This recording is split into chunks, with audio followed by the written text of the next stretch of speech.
Good morning friends, I am Aarti from Gupta's classes।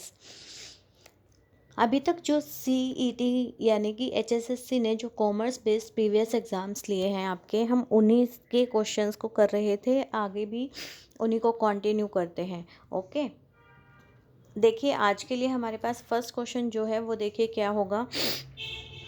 Which financial statement represents the accounting equation assets is equal to liability plus capital या owner equity. ठीक है, जो आपके पास देखिए balance sheet होती है, balance sheet में हम क्या लिखते हैं, एसेट्स लिखते हैं और लाइबिलिटीज़ लिखते हैं, राइट। यानी कि जो आपके पास बैलेंस शीट है, बैलेंस शीट ही क्या चेक करती है कि एसेट्स जो हैं वो लाइबिलिटी प्लस में ऑनर इक्विटी इन दोनों का सम होता है। ओके, नेक्स्ट क्वेश्चन देखिए। Money spent ₹1,00,000 as travelling expenses किया है of the director on trips abroad for purchase of capital assets. अब देखो वो किस लिए जा रहा है डायरेक्टर पर अब्रॉड एसेट्स को परचेज करने के लिए। जो खर्चे हमारे बहुत बड़ा अमाउंट होता है और रेयर कभी हमें करने पड़ते हैं, उन्हें हम क्या बोलते हैं, कैपिटल एक्सपेंडिचर। ओके, तो इसका आंसर क्या होगा, कैपिटल एक्सपेंडिचर होगा। अब देखिए आगे क्या दे रखा है। ओरिजिनल कॉस्ट 1,26,000, साल्वेज वैल्यू इतना है, ठीक है। What will be the depreciation for second year as calculated using units of production method. Unit of production method से हमें करना है। If unit produced in second year, अगर 5,000 यूनिट आपने किया है और टोटल एस्टिमेट प्रोडक्शन आपका है 50,000, तो आपने डेप्रिसिएशन एक्सपेंसेस बताना है कितना होगा। इसका एक फॉर्मूला होता है, एक्चुअल यूनिट प्रोड्यूस जो आपकी है, ठीक है, अपॉन में एस्टिमेटेड प्रोडक्शन जो है, ठीक है, और इनटू में आपके पास जो कॉस्ट आएगी, ठीक है। एक्चुअल, अब देखिए एक्चुअल प्रोडक्शन कितना था, 5,000, ठीक है। एक मिनट, हम इसको कट करके कर देते हैं दोबारा से। आपने फॉर्मूला देख लिया। अब देखिए एक्चुअल प्रोडक्शन कितना है 5,000, लेकिन एस्टिमेटेड कितना है 50,000 मल्टीप्लाई। अब देखिए ओरिजिनल कॉस्ट थी 126 और उसमें से 6,000 क्या थी, साल्वेज वैल्यू, तो 1,20,000 आपके पास क्या बची, एक्चुअल कॉस्ट जितने भी है। इसको कट करोगे तो आपके पास कितना आ जाएगा, 10, ठीक है। ओके, तो अब यहाँ से 10 कट गई तो आंसर क्या आ जाएगा आपके पास, यहाँ से आपके पास आंसर आ जाएगा 12,000। Is it clear? यस। इसके बाद देखिए नेक्स्ट क्वेश्चन हमारे पास क्या है। नेक्स्ट क्वेश्चन हमारे पास है, निम्नलिखित में से किस विधि में संपत्ति की लागत उसके उपयोगी आर्थिक जीवन में एक बराबर अनुपात में काटा जाता है। किसमें काटते हैं हम, सीधी कटौती, यानी कि सीधी कटौती एक स्ट्रेट लाइन जो आ जाएगा वो आएगा स्ट्रेट लाइन मेथड, जिसमें हम इक्वल ही लेते हैं हर बार अमाउंट, ठीक है। उसके बाद cash book is a type of dash but treated as dash of account. जो कैश बुक है वो एक सब्सिडरी बुक है, लेकिन उसको हम ट्रीट क्या करते हैं, प्रिंसिपल बुक की तरह ट्रीट करते हैं। ओके, ठीक है। ये बेसिक क्वेश्चंस है, लेकिन वहाँ बैठ के पेपर में बैठ के हमें क्या होता है, माइंड से ध्यान ही नहीं रहता कि क्या आएगा इसका, सभी ऑप्शन सेम सेम नज़र आते हैं, ठीक है। Accounting standard in India are issued, ये आपको पता ही होगा कि अकाउंटिंग स्टैंडर्ड किसने इशू किया है, ICAI ने, ठीक है, ICAI, ठीक है, institute of chartered accountant of India. Okay, next question देखिए अब क्या है। X limited had allotted 10,000 shares of to the applicants of 14,000। अब हमने क्या किया, 14,000 के जो एप्लीकेंट्स हैं उनको कितने शेयर्स दिए हैं, 10,000, ठीक है। The amount payable on application is ₹2। Mister Vineet applied for, उसने कितने शेयर्स के लिए अप्लाइड किया, 420 शेयर्स, ठीक है। अब देखिए जो 14,000 थे उनको हमने कितना दिया था, 14,000 वालों को हमने कितना दिया था, 10,000, ठीक है। और इसने कितने शेयर अप्लाई किए हैं, 420। अब हमें क्या बताना है, the number of shares allotted and the amount carry forward for adjustment against allotment money due from mister Vineet will be. अब देखिए जब आपने 14,000 वालों को कितने दिए हैं, 10,000 दिए हैं, ठीक है। और तो हमें कितने वालों का निकालना है, 420 वालों का।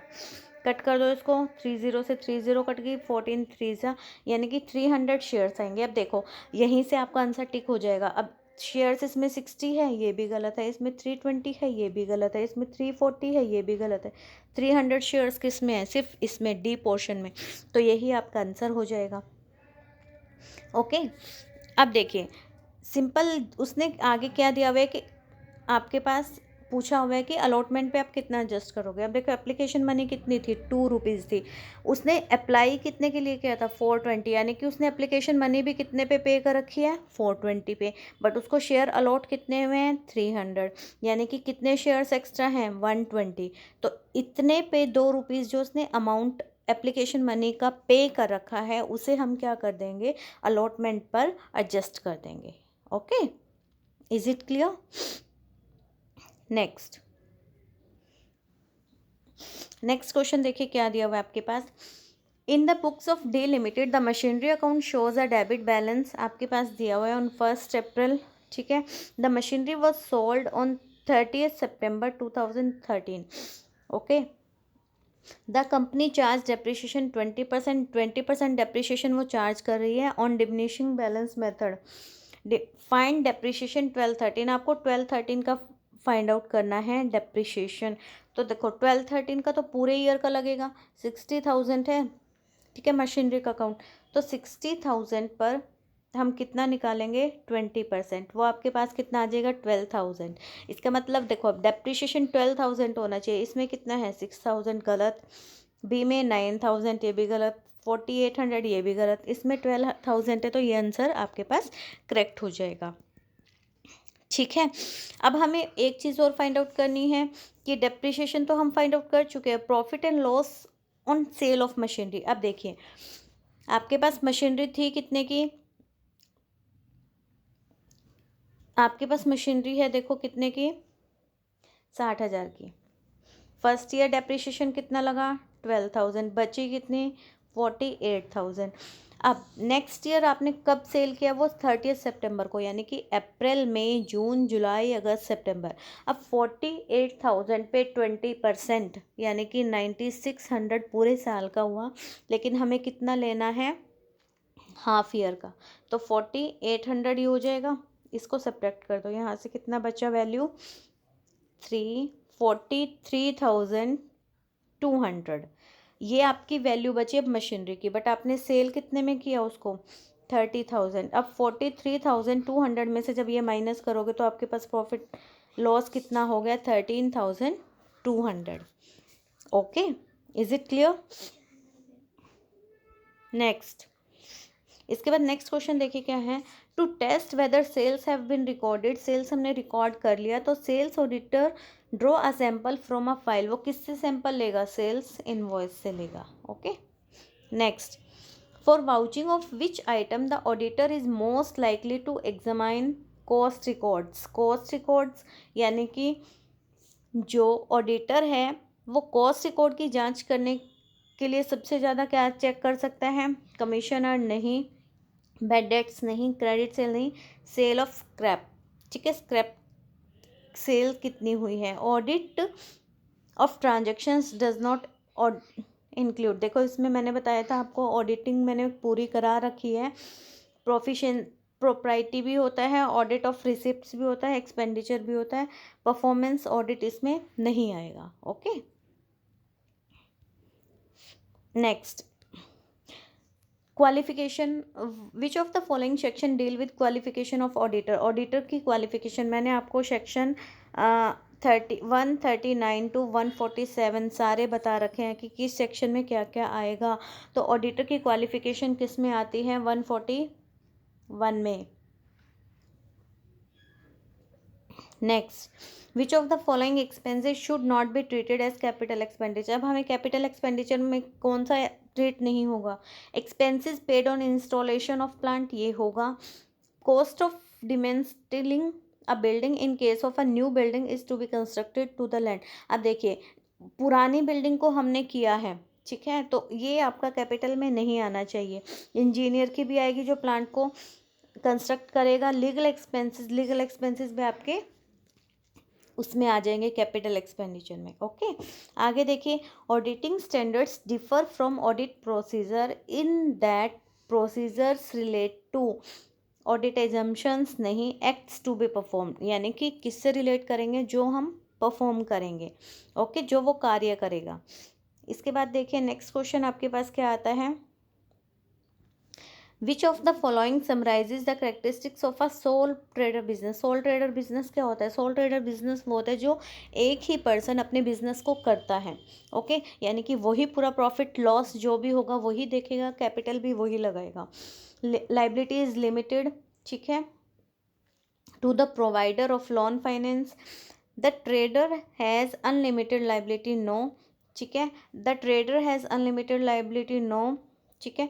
The trader has unlimited liability, takes sole responsibility of management of the business and no audit is needed. देखो, ओके, उसकी लाइबिलिटी लिमिटेड तो नहीं होती है, ठीक है। मस्ट हैव ऑडिट दिया हुआ है तो ये भी गलत हो गया, ठीक है, ये वाला टिक होगा। अनलिमिटेड उसकी लाइबिलिटी होती है और उसे ऑडिट की कोई ज़रूरत नहीं होती। Okay, next, cost driver is, cost driver क्या होता है? कॉस्ट ड्राइवर वो होता है जिससे कॉस्ट, एक कोई भी एक्टिविटी जिससे कॉस्ट जनरेट होगी, ठीक है। तो an instruction from management to reduce operating cost, no. An activity which generate cost, यानी कि कोई भी वो एक्टिविटी जो कॉस्ट को जनरेट करे। ओके, ठीक है। आगे, what is an opportunity cost. Opportunity cost क्या होती है? जब हम किसी अल्टरनेटिव को यूज़ करते हैं, एक अल्टरनेट को हम यूज़ कर रहे हैं, उसकी जगह हम दूसरा अल्टरनेट यूज़ कर लेते हैं, वहाँ पे अपना पैसा लगा देते हैं, और तो पहले अल्टरनेट को अगर हम यूज़ करते हैं वहाँ से जितना प्रॉफिट होता है और बाद वाले अल्टरनेट को यूज़ करने में जितना हो रहा है, उन दोनों का जो डिफरेंस होता है, यानी कि पहले वाले से हमें ज़्यादा हो रहा है, तो जो भी डिफरेंस होगा वो आपके पास हो जाएगी अपॉर्चुनिटी कॉस्ट। तो इसका आंसर आएगा the cost of an alternative course of action, ठीक है।